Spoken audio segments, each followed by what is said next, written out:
India के foreign affair minister doctor Jaishankar सऊदीया नहीं गए तो सऊदीया के foreign affair minister Faisal bin Farhan जो है वो इंडिया पहुंच चुके हैं। इंडिया और सऊदीया अपनी स्ट्रेटेजिक पार्टनरशिप को बहुत ज़्यादा वैल्यू दे रहा है, उसमें बहुत ज़्यादा डेवलपमेंट हो रही है। जब से सऊदी अरेबिया के crown prince and prime minister Mohammed bin Salman Bharat का विजिट करके आए हैं, हम देख रहे हैं कि गुजरते वक्त के साथ साथ सऊदी अरेबिया इंडिया को बहुत ज़्यादा वैल्यू दे रहा है और पाकिस्तान को इग्नोर कर रहा है। इसी टॉपिक पे आज हम बात करेंगे पाकिस्तान की आवाम से, तो आइए चलिए हमारे साथ। सबका स्वागत है मेरी एक और नई रिएक्शन वीडियो में। ये वीडियो सना आमजद का है जो पाकिस्तान के एक बंदे के बीच में गई है उसका ओपिनियन लेने के लिए कि भाई सऊदी प्रिंस जो हैंगे वो इंडिया पहुंच गए। Indian foreign minister Jaishankar sir Saudi नहीं गए तो वो इंडिया पहुंच गए उनसे मिलने के लिए। तो इस पे आप क्या कहना चाहेंगे? और हमारा एक पीएम है उसको तो किसी कोने में घुसा देते हैं। पहले कॉब की मीटिंग हुई थी उसमें भी गायब था, इसकी मीटिंग हुई इसमें भी गायब था। मैं रीजन बताऊंगा क्यों, लेकिन वीडियो करते शुरू, देखते हैं इसका ओपिनियन। चलते हैं पाकिस्तान, देखते हैं वीडियो। लेकिन वीडियो शुरू करने से पहले वीडियो को लाइक कर लें, चैनल को सब्सक्राइब कर लें, बेल आइकन दबाना ना भूलें ऐसी और मजेदार रिएक्शन वीडियो देखने के लिए और इनके धागे खोलने के लिए। तो शुरू करते हैं वीडियो बिना किसी देरी के, चलते हैं पाकिस्तान इस वीडियो की तरफ। हमें समझना चाहिए कि हमारे इस्लामिक जो ममालिक हैं वो हमसे बैकफुट पे क्यों जा रहे हैं और इंडिया के साथ आगे क्यों बढ़ रहे हैं। देखिए, एक सिंपल सी बात है कि आपको कब तक कोई कर्जा देता है, ये आम से अल्फाजों में समझाऊं कि आप किसी से पैसे लेते हैं वो आपको कब तक देगा, आखिर कभी ना कभी वो आपसे तंग आ जाएगा। सेम यही सिचुएशन है पाकिस्तान की। देखिए, पाकिस्तान नो डाउट एक एटमी कुव्वत है, एटमी पावर है, लेकिन सऊदी अरेबिया और दूसरे ममालिक कह रहे हैं भाई ठीक है बस आप होंगे बट अब आप ना थोड़ा सा ज़रा बैकफुट पे आ जाएं, पैसे तो आप हमसे ही लेते हैं भाई।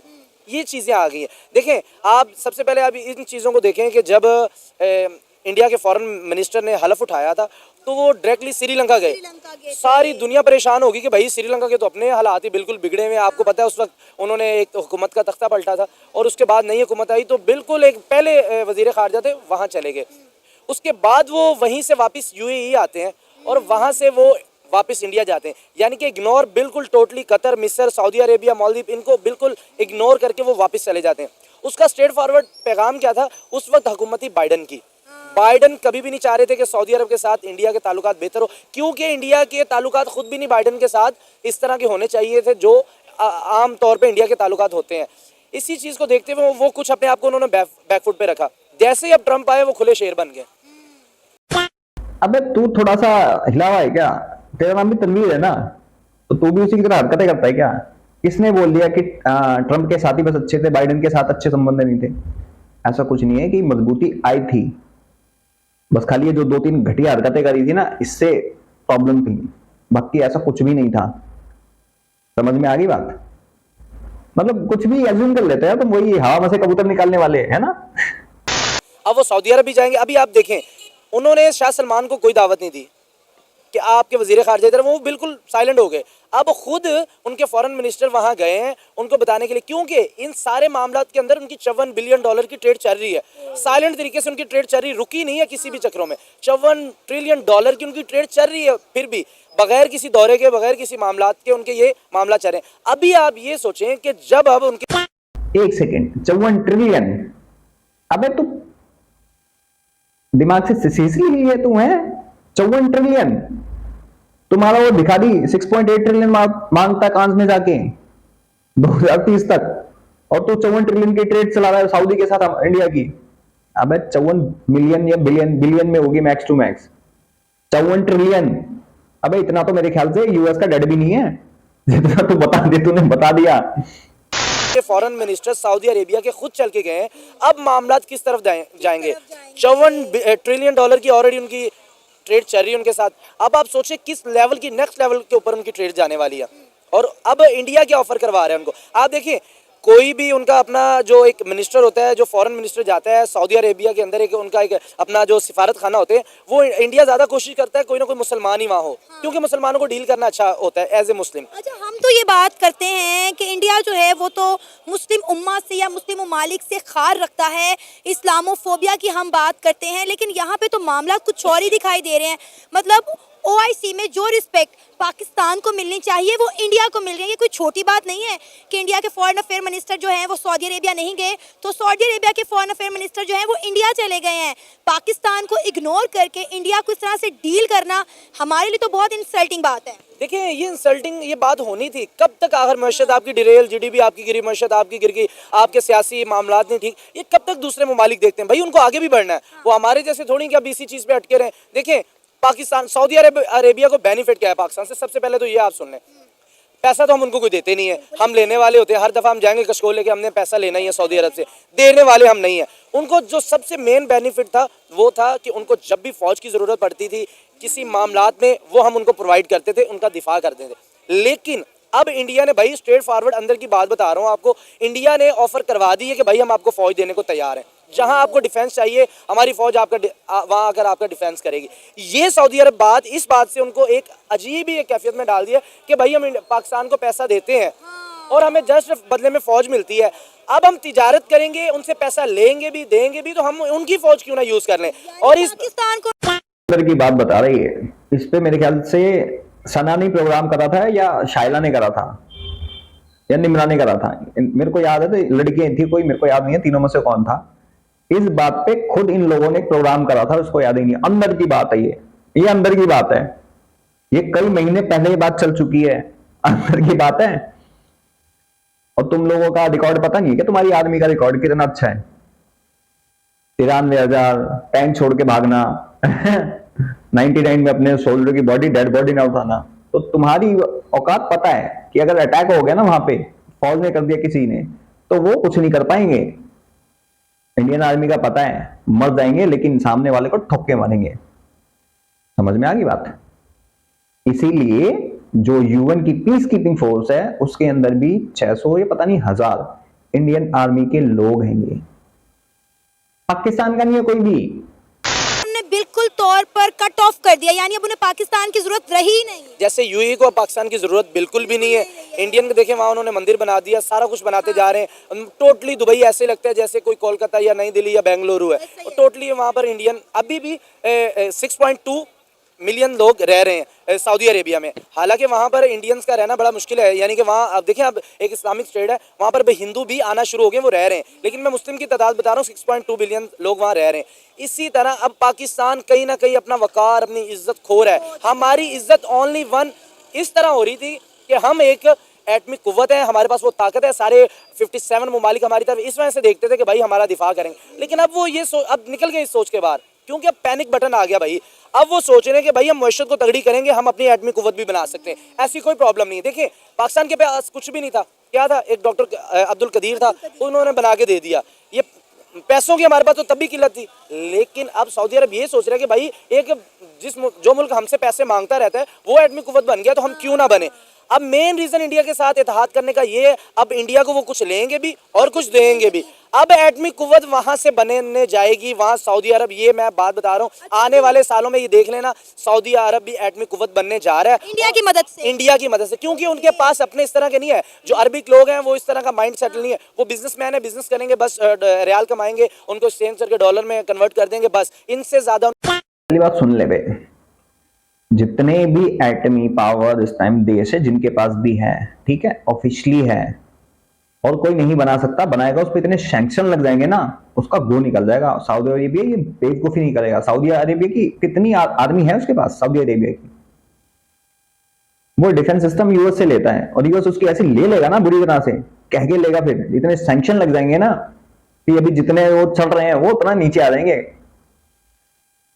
वो नहीं है ईरान यहां वहां से स्मगल कर लेता है, ये टेररिज्म कर देता है। सऊदी वाले इन चीजों में नहीं है। नॉर्थ कोरिया पता है ना उसकी, हाँ नॉर्थ कोरिया, उसकी क्या हालत कर रखी है, ईरान की क्या हालत कर रखी है उस पर। वो अभी न्यूक्लियर वाले तो सैंक्शन ही नहीं है, वो बना ही नहीं सकता कोई न्यूक्लियर बॉम्ब।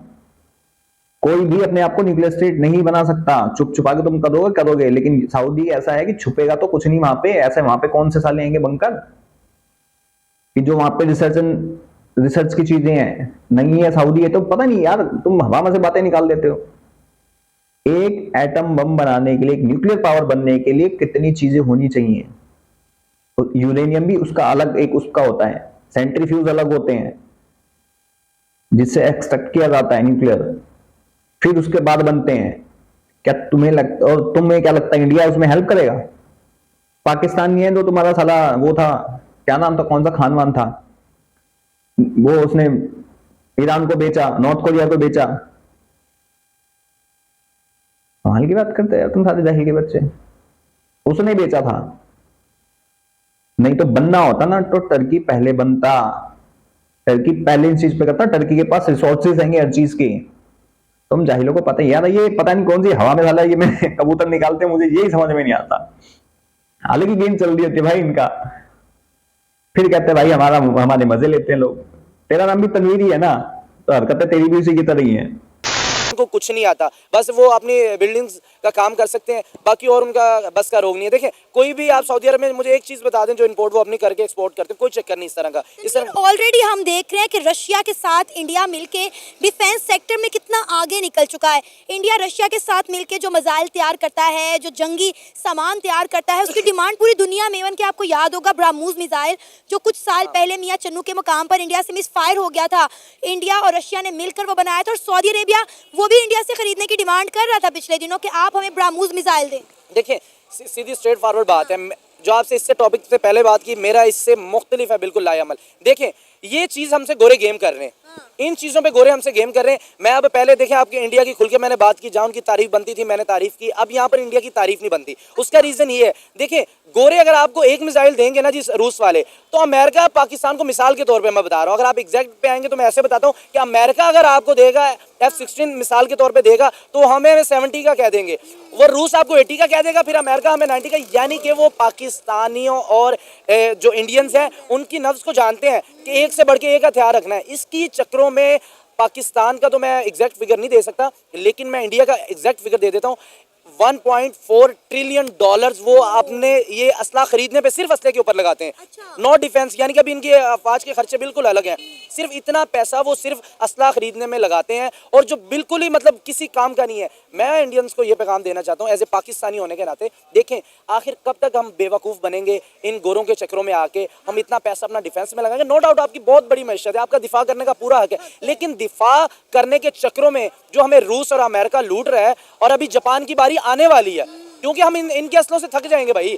क्योंकि कब तक हम रूस का असला यूज करेंगे, कब तक हम अमेरिका का यूज करेंगे असला, हम थक जाएंगे इनसे। अब जापान एंट्री मारने वाला है भाई, जापान जब आएगा ना आपको बड़ी अजीब सी दौड़ों में उसने लगा देना, आप पागल हो जाएंगे। आप एक एमओयू साइन करके उठेंगे, वो आपको दूसरे दिन बाद एक और कॉल कर देंगे, और भाई आ जाएं नरेंद्र मोदी साहब, हमारे पास उससे भी जदीद आ गया। नरेंद्र मोदी साहब वो खरीदने जाएंगे शहबाज शरीफ को, या कॉल मिसाल के तौर पे आ जाएगी, भाई हमारे पास ये आ गया, क्योंकि ऑलरेडी सारी दुनिया से, अमेरिका से, यूनाइटेड पावर से भी 25 साल आगे जापान चल रहा है, ये आप सबको पता है। वो हमारी दौड़ें लगाने वाला है। मैं हमेशा जो बात करता हूँ एग्जैक्ट फिगर के साथ करता हूँ, मैंने कभी भी ये हवाई बातें नहीं की कि जो लॉजिक की ना जिस किसी चीज़ का हो। मैं चाहता हूँ कि जो भी आवाम से बात की जाए वो हक और सच पे बात हो। इसी तरह हमें अपने डिफेंस के पैसे पाकिस्तान को भी और इंडिया को भी, देखिए नो डाउट इंडिया बहुत तरक्की कर गया, लेकिन कभी भी इंडिया को ये भूलना नहीं चाहिए कि आपकी बहुत बड़ी आबादी है।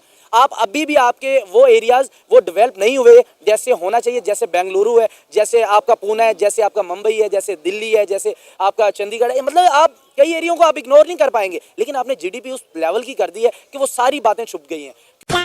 मेरे को तो लग रहा था कि तू थोड़ा समझदार होगा, लेकिन तू सच में तनवीर अहमद है। वो तनवीर अहमद है, दूसरा तो उसका भाई है। निहायती जाहिलों वाली बातें कर रहा है। हम पैसा दे के खरीदते हैं, अपना डिफेंस खुद भी बनाते हैं, हम सेल भी करते हैं। अभी हमने आर्मेनिया को आकाश भेजा है, आकाश डिफेंस, जिसका एक यूनिट 2 करोड़ 2.5 करोड़ का है। ठीक है, हम एक्सपोर्ट करते हैं, चीजें बनाते हैं, हम कमाते हैं। और वही जापान की बात ना, जापान का तो मैंने अभी कोई फाइटर जेट भी नहीं सुना, साउथ कोरिया ने बल्कि बना रखा है। अभी हमारा एक फाइटर जेट है, उसको लेके साउथ कोरिया के लोग, साउथ कोरिया के मीडिया पे रिएक्शन दे रहे थे। वो अभी आज देखिए मैंने वीडियोस पे, आप लोग बोलोगे तो रिएक्ट कर दूंगा बिल्कुल। आगे बात समझ में। और हम ना, पाकिस्तान भीख में लेता है, भीख मांगता है, पाकिस्तान को भीख मिलती है। हम यूएस को बेचते भी हैं, यूएस से लेते भी हैं, रशिया से भी लेते हैं, हम अपना खुद भी बनाते हैं। सुखोई फाइटर जेट इंडिया में बनते हैं, ना कि रशिया में, और वो आर्मेनिया को बेचे जाएंगे। अब फ्रांस इंटरेस्टेड है हमारे पिनाका रॉकेट्स में, और हम ऑलरेडी इंडोनेशिया को भेज चुके हैं ब्रह्मोस की खेप। तो तुम अपने से हमें कंपेयर मत करो भाई। हमारे तो सच में लुली है। तूने क्या पाकिस्तान समझ लिया क्या इंडिया को, कि हर जगह साला बिल्डिंग ही बना दो, खेती की जमीन खा जाओ। निहायती चूतिया वाली बातें कर रहा है यार ये तो।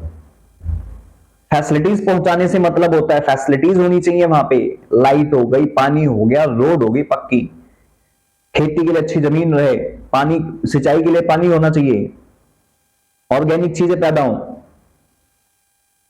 तुम्हारी जगह थोड़ी ना कि साला तुम्हारी आदमी वहां पे बैठ के बिल्डिंगें बना रही है, खेतों की जमीन झंड कर दी तुमने खेतों की। वो टाइम आने वाला भूखन मरोगे तुम, इन्हीं खेती तुमने जितनी जमीन उड़ा दी है। तो तुम क्या सोचते हो इंडिया भी कहते, मतलब पुणे चेन्नई मुंबई जैसे कितने सारे एरिया आता है क्या साले खेत में हम बिल्डिंगें बना दे। यही चूतिया इंसान है यार ये तो। समझदार बंदा तो ऐसी बातें नहीं करता। सच में नहीं करते समझदार बंदे ऐसी बातें। ये ऐसी बातें हमेशा चू के मुरब्बे ही करते हैं। बाकी आप लोग मुझे बताओ यार, इसकी बात का कोई सेंस है? तू बिलियन को ट्रिलियन में गिन रहा है? वो हमारा बेवकूफ बना रहे हैं। अब तेरा काट रहे हैं, तेरा चाइना भी काट रहा है, तेरा यूएस भी काट रहा है। तेरे जंगल कंड को थोड़े से पैसे मिल जाएंगे और उससे फिर चाइना में कभी टेररिज्म करवा देंगे, कभी अफगानिस्तान में करवा लेंगे, कभी ईरान में करवा लेंगे। और किस काम के तुम क्या दे सकते हो उनको टेररिस्टों के सिवा में? और इंडिया में क्रॉस बॉर्डर टेररिज्म करवाओगे। हम एक से हथियार रखना चाहते हैं ताकि तुम्हारे सुअर यहाँ पे और 72 बकरियों पर सीधा नाप रहे सालों को, लिटरली नाप दें। आगे बात समझ में? और तू ना सिर्फ 3-4 जगह से लॉक्ड है, हम पता है कितनी जगह से हैं, चाइना, पाकिस्तान, नेपाल, भूटान, म्यांमार, बांग्लादेश, कितनी कंट्रीज के साथ मिलते हैं हमारे बॉर्डर्स। हर जगह से थ्रेट होते हैं, समझ गया? तो अपने आप से हमें मत कंपेयर कर, हमारा काट रहे हैं। मतलब सेंसिबल बातें कब करोगे तुम लोग हैं? तभी मैं तुम्हें जाहिल का बच्चा बोलता हूं। तुम्हारा तनवीर अहमद कुत्ते की तरह भौंकता रहता है, तुम्हारी फिजा अकबर खान वो कुत्ते की तरह भौंकते हैं, बिना सर पैर की बातें।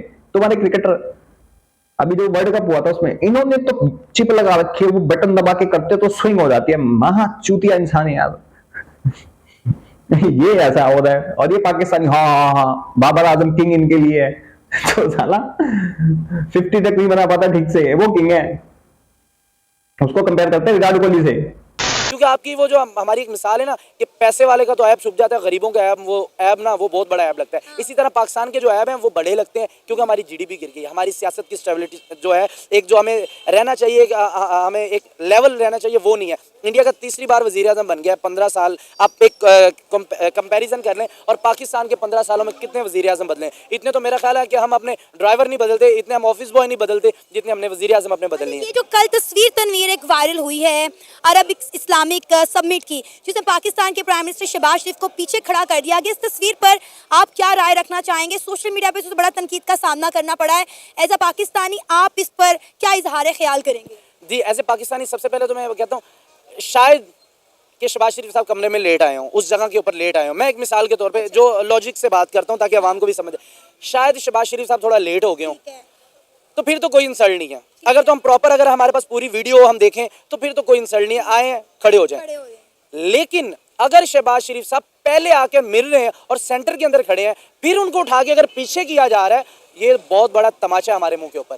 वो स्पीच भी की है वहां पे। मैं वही बताना चाह, स्पीच करने के बाद वो पीछे चलेंगे, यहाँ बस नहीं होती। इससे पहले आप दुबई में देख लें, जब हमारे अनवारुल काकड़ गए हैं, वो हमारे पीछे जाके एंड पे उन्होंने खड़ा कर दिया, उनको जानता ही नहीं है। इसी वजह से कहते हैं कि जो एक आपका, क्या बोलूं मैं तुम्हें, क्या बोलूं क्या तुम लोगों को? तुम सच में सारे के सारे सच में जाहिल हो या खुद ऐसे प्रिटेंड करते हो कि तुम लोग जाहिल हो? सना, एक चीज हमेशा याद रखना कि जब भी ऐसी कॉन्फ्रेंसेस होती हैं वर्ल्ड लेवल की किसी ऑर्गेनाइजेशंस की, तो सबकी सीट फिक्स होती है, वहां पे उनका झंडा देश का रखा रहता है कि आप यहाँ पे खड़े होंगे। ये प्रोटोकॉल होता है कि इनकी जगह यहाँ पे, इनकी जगह यहाँ पे, इनकी जगह यहाँ पे है, सबको बताया जाता है। वो जब ऐसे फोटोग्राफ गैदरिंग वाली होती है तो, और जब बैठ के स्पीचेस करते हैं ना, उनके भी वहां पे बताया जाता है कि ये तुम्हारी जगह है, फिर चाहे वो यूएन हो, ओआईसी हो, फिर चाहे ब्रिक्स हो, कोई भी समिट हो जिसमें ज्यादा लोग होते हैं, उसमें हमेशा गाइड करने के लिए उनके देश का फ्लैग वहां रखा जाता है कि आपकी जगह यहां है। आगे बात समझ में? तो तुम्हें जानबूझ के रखा गया था। COP20 में भी तुम्हें वहां पे अनवारुल काकड़ को खड़ा करा गया था। वहां पे 300 जंगे हैं ना, 1000 कट, भूला नहीं उसकी स्टेटमेंट जाहिल के बच्चे की। वेरी सिंपल, इसको हमेशा याद रख लो। मुल्क का लीडर होता है वो लीडर होना चाहिए। जैसे कि इमरान गया, किसी भी मुझे उसकी 3.5 साल की आप उसका दौरे हुकूमत में बता दें, कहीं पर भी वो पीछे खड़ा हो, उसको खुद बुलाते हैं, भाई आगे आओ। चाहे वो ट्रंप हो, चाहे वो उस वक्त का रूस का सदर हो, चाहे वो मलेशिया के सदर हो, चाहे वो शाह सलमान अपने हाथों में हाथ रख कर उनको अपने शाही महल में लेके जाते हैं, फिर वो आते हैं वापस। लेकिन वो क्या करते हैं, किस वजह से उनकी इज्जत है आज भी इमरान की, यही इज्जत है। वो काम बादशाहों की महफिल के अंदर उन्होंने मजदूरों की बात छेड़ दी।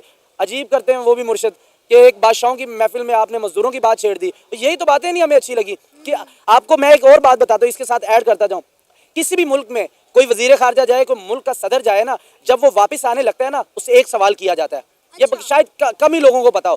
जब वो आने लगते हैं ना, उससे एक सवाल किया जाता है कि हम आपकी और क्या खिदमत कर सकते हैं, या हम आपके लिए क्या कर सकते हैं। ये एक आखिरी वर्ड होते हैं। जैसे हम सीईओ कहते हैं ठीक है आप जाएं खैरियत से, और कोई चीज़ तो नहीं कमी बेशी, ये वाले सवाल उन करते हैं। इमरान खान जब वहाँ गया तो हर कोई पूछता है कि भाई आप जब अपने मुल्क वापस जा रहे हो हमसे क्या चाहिए। तो कईयों ने, तो आपको पता है पाकिस्तानियों को भूल नहीं है, कईयों ने फार्चूनर मांगी, कईयों ने जैतून मांगा, कईयों ने आपने आबे जमजम मांगा, कईयों ने खजूरें मांगी, कईयों ने क्या किया वो और भी आगे बहस है। कईयों ने क्या मांगा, इमरान ने क्या किया। मेरे दिल के करीब है मेरे पाकिस्तानी जो आपकी जेलों में सड़े, निकाल दे उनको, कोई कसूर नहीं है उनका। वो यहाँ को चोरी करते तो नहीं पकड़े गए, बस क्या हुआ एक छोटे छोटे मामलात में उनको निकाल दो। उन्होंने कहा जी हम भेज देंगे। उन्होंने कहा नहीं, पहले वो मेरी एक फ्लाइट पे आगे जाए, मैं पीछे जाऊंगा। इमरान खान वजीर आजम पाकिस्तान होते हुए वहां वेट करता है, किनका, अपने पाकिस्तानियों का। वहां पर वेट करता है 5 घंटे। एक मुल्क का वजीर आजम जिसका एक एक सेकंड अपने मुल्क के लिए बहुत कीमती होता है, लेकिन उसने कहा मैं उसी आवाम के वोट से तो बना हूं, उनकी खिदमत नहीं। 5 घंटे इमरान वेट करता है, एक जहाज जाता है, फिर वो आता है, फिर पीछे 2 जहाज आते हैं। ये फर्क होता है लीडर में और गीदड़ में। बात सीधी सी है, मैं पहले भी कह चुका हूँ। अब जो हुकूमत आ गई, अब आप लीड करें यार। हम तो अब आप हुकूमत है, वजीर आजम शहबाज शरीफ मानते, वजीर आला मरियम हम मानते, लेकिन आप कोई काम तो करें, आप लीड तो करें। मरियम हमारी लंदन में चली गई है। यहाँ पर भाई एक एक मिनट का वाकया है जो आप सोच नहीं सकते कि हालात किस तरफ जा रहे हैं। मैंने वो फेडरल मिनिस्टर की बात सुनी, वो कह रहा 2.5 लाख मवात होगी। और खुदा का खौफ खाओ, इस आलूदगी से 2.5 लाख मवात होती। पिछले 30 सालों से तो आप 2 लोग हुकूमत कर रहे हैं, 2 पार्टियां हुकूमत कर रही हैं, आपको तब नहीं खुदा का खौफ आया। एक एक बंदा मरेगा, आपका गिरेवान खींचा जाएगा आखिरत को। मुसलमान है ना, यकीन रखना, चाहे किसी भी मजहब का, किसी हिंदू निज़म को उठा के देख लें, ईसाइयों को देख लें, आप हिंदुओं को देख लें, किसी भी मजहब को देख लें, इंसानियत का कत्ल, पूरी दुनिया का कत्ल। ये जो 2.5 लाख कहता बैठा है, इसको शर्म नहीं आई जरा भी। ये कह रहा है 2.5 लाख लोग मरेंगे, और अस्पतालों को अभी देखें, फिर भी हम कुछ नहीं उसके ऊपर कर पा रहे। हम चलो भाई वीडियो करते खत्म। बड़ी इसने इमरान कथा सुना दी, इमरान आजम सुना दिया। अब बता, अच्छा मैं छोटी सी चीज पूछता हूं कि इमरान खान ने ओआईसी करवाई थी पाकिस्तान में, क्या इज्जत हुई थी? जूता मार के निकल गए थे ओआईसी वाले। ठीक है। और ना एक 2 लोग मिलने में और जब बहुत सारे लोग होते हैं ना, बहुत डिफरेंस होता है उसमें। यूएन में जाके इस्लामोफोबिया करके आ गया। अपने देश के लिए क्या करा, सबसे ज्यादा उसने कर्जा उसने मांगा, सबसे ज्यादा आज तक का कर्जा उठाने वाला इमरान खान है। तीनों प्राइम मिनिस्टर का उतना जितना अकेले ने उठा लिया भाई साहब कर्जा, आके उसने उठाया। मोहम्मद बिन सलमान को लगा था कि भाई चल यार बंदा सही है, सॉलिड है, ये तो नई अच्छी बातें करता है, तो इसको इंग्लिश में बातें करता है, बहुत पढ़ा लिखा बंदा है, तो इसको घड़ी गिफ्ट करी। बंदे ने बेच दी भाई, खा गया पैसा। वो वापस उसी के पास घड़ी पहुंच गई, उसको पता लगा कि उसने वापस रख ली। उस दिन के बाद से इस चिंदी चोर की हरकतें पता लग गई। तेरी वो दूसरा बेबी, तेरा यही आसिफ मुनीर गया था बताने के लिए कि भाई आपकी बीवी ये हरकतें कर रही है, पैसे ले रही है लोगों से और पोस्टिंग करवा रही है सबकी। तो ये भड़क गया था कि तू वो नहीं बनेगा। तभी तो तुम्हारा बाजवा जो था उसको एक्सटेंड करा था, इसने ले लिया बदला उतरने के बाद अच्छे वाला। इस्लामोफोबिया की बात कर दी तो इन सबका बापा बन गया। उसने कभी ये नहीं बोला कि तरक्की करेंगे, कर्जा नहीं लेंगे, या फिर बंदे ने कुछ करा ही नहीं भाई साहब। बस क्या जाके वहां पे रैलियों में जाके इंडिया ऐसे करता है, हम क्यों नहीं करते, यूएस तो अमेरिका तो नहीं बोलता। अमेरिका के तुमने चाट रखे हैं गोटे। और तेरा इमरान खान मोहम्मद बिन सलमान से प्लेन उधार लेके गया था। मोहम्मद बिन सलमान ने उसकी क्या इज्जत करी थी पता है? वहां छोड़ने के बाद प्लेन वापसी मंगवा लिया था, क्योंकि इसने उसको गाली बकी थी। तेरे इसी इमरान खान ने, इसको इतनी तमीज नहीं साले को कि जो तुम्हें दे रहा है कम से कम उसकी इज्जत तो कर लो। तुम्हारी इतनी इज्जत कर रहा है, तुम्हें गिफ्ट दे रहा है। और तुम्हारे इमरान खान की क्या इज्जत होती थी रेड कार्पेट। वो फोटो दिखाता हूं मैं, फोटो मिलती है ना, ये देख फोटो देख, ये इज्जत होती है तेरे इमरान खान की। 2 कौड़ी की उसकी भी इज्जत नहीं, तेरे शहबाज शरीफ की इज्जत नहीं, तेरे पूरे देश की इज्जत नहीं, तुम लोगों की इज्जत नहीं। आई बात समझ में? और ये रियलिटी है, पूरे वर्ल्ड में कहीं भी चले जाओ। अभी तेरा वो गया ना कांस में, वहां पे भी जाके 6.8 ट्रिलियन डॉलर की जरूरत है हमें 2030 तक, और हमें चाहिए तो ऐसा इसका बाप छोड़ गया वहां पे साला। भीख मांगने की भी हद होती है। मतलब साले ने जगह देगी और टेंट का कपड़ा फैला दिया, इसमें डाल दो जी बाबू जी, इसमें डाल दो, हमें चाहिए। मतलब बंदे भी अमाउंट सुन के कह रहे हैं कि इसके पाकिस्तानी कह रहे हैं, उसको पता भी है कितने जीरो होते हैं उसमें ट्रिलियन में, जैसे इसको नहीं पता ट्रिलियन में कितने जीरो होते हैं। 54 बिलियन को 54 ट्रिलियन बता दिया इसने, तो है तो उसी देश का नागरिक है भी। हरकत है इसकी, उसकी भी हरकतें ऐसी रहेंगी। अब तेरे इमरान खान की कोई इज्जत ना पहले थी ना अब है। हाँ, ट्रम्प एज अ फ्रेंड उसको ट्रीट करता था, लेकिन उसने भी हरकत देख ली, साला ये भी भिखारी है। साइफर, उसको भी पता है कि तुम पाकिस्तानियों पे भरोसा नहीं कर सकता कोई भी, तुम कुछ भी कभी भी धोखा दे सकते हो, इसलिए तुम्हारी आर्मी भी शायद इसलिए हटा दी जाए वहां से, क्योंकि उनको पता लग गया तुम साले किसी पीठ में छुरा भोग सकते हो, दोगले हो तुम साले। और जो तुम्हारी हरकतें हैं, मैं तो कहता हूं और सड़ोगे मरोगे कटोगे जलोगे, भीख का कटोरा हर पाकिस्तानी के हाथ में होगा।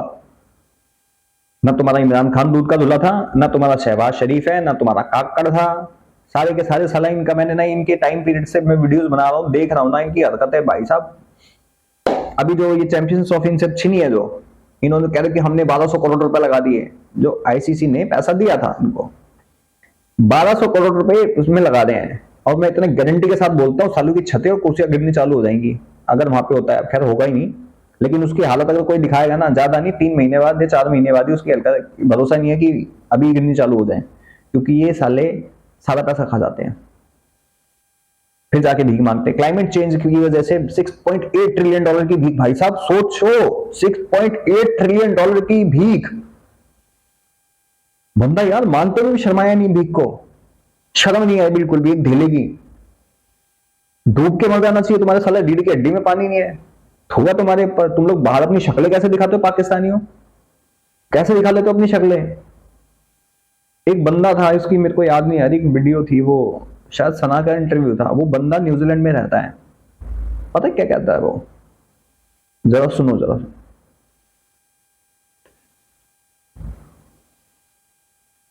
सोचो उस बंदे को इतनी शर्म आती है पाकिस्तानी बताते हुए अपने आप को, सोचो। और ये लोग इतना प्राउडली चीखते हैं यार, हद है। बाहर जाके कहते हैं हम तो उसको वोट करेंगे जाके एज अ पाकिस्तानी अमेरिकन, इतने प्राउडली घूमते हैं साले, खुद को अपने पाकिस्तानी भी नहीं बता पाते खुल के।